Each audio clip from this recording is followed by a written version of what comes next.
Welcome to part two of my sister Avaya's A Call to Yasharal content.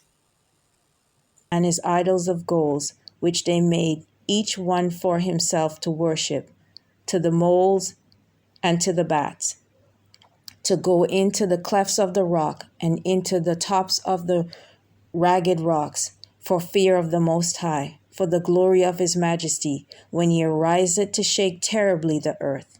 Cease ye from man, whose breath is in his nostrils, for wherein is he to be accounted of? So as you see again, the Most High is giving the warning that when he arises to shake terribly the earth, it's going to be too late then. Men are going to be casting off their idols. They're going to be hiding in rocks for fear of him, but you cannot escape the Almighty's recompense.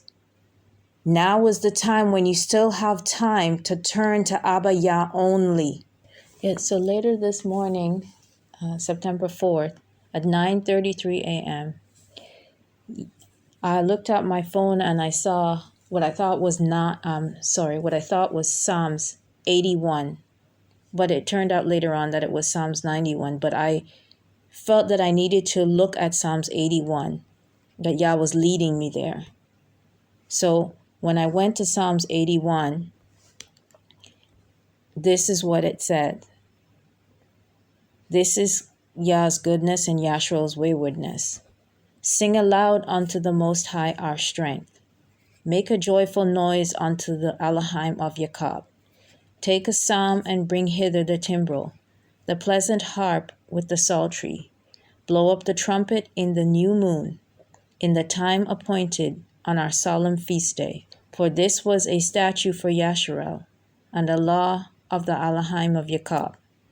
This he ordained in Joseph for a testimony, when he went out through the land of Egypt, where I heard a language that I understood not. I removed his shoulder from the burden. His hands were delivered from the pots. Thou calledest in trouble, and I delivered thee. I answered thee in the secret place of thunder. I proved thee at the waters of Meribah, Selah. Hear, O my people, and I will testify unto thee.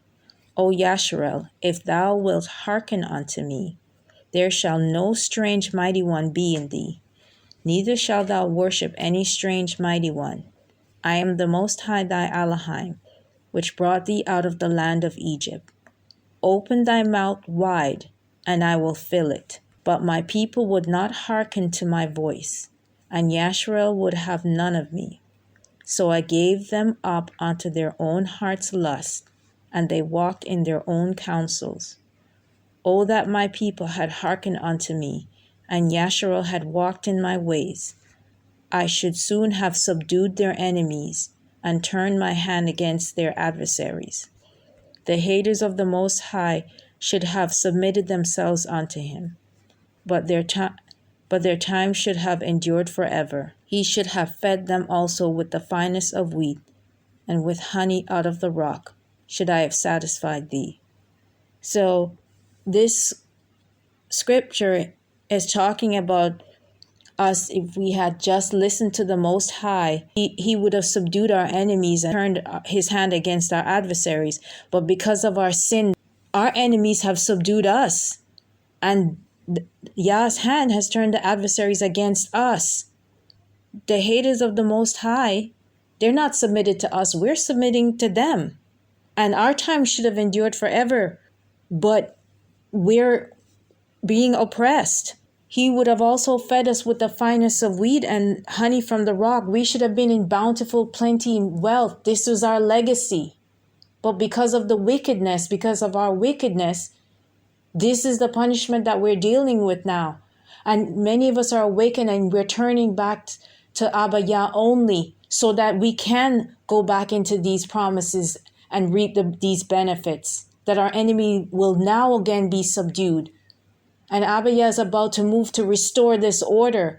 But Yasharal, those that are still in idolatry, need to wake up, because if you do not turn back to the Most High Yah only, you will be taken out with the enemies. This is your call to wake up, Yasharal, to turn back to Abba Yah only, to put away the idolatry, this JC and all other mighty ones. It is Abba Yah and Abba Yah only. And if you do not turn back while you still have time, you too will be slaughtered with the enemy when Yah rises to take vengeance and to issue out his recompense. Then later again in the afternoon, I looked on my phone and I saw 12:12. And Yah led me to the book of Ecclesiasticus, chapter 12. And we're going to begin reading at verse number 8. A friend cannot be known in prosperity, and an enemy cannot be hidden in adversity.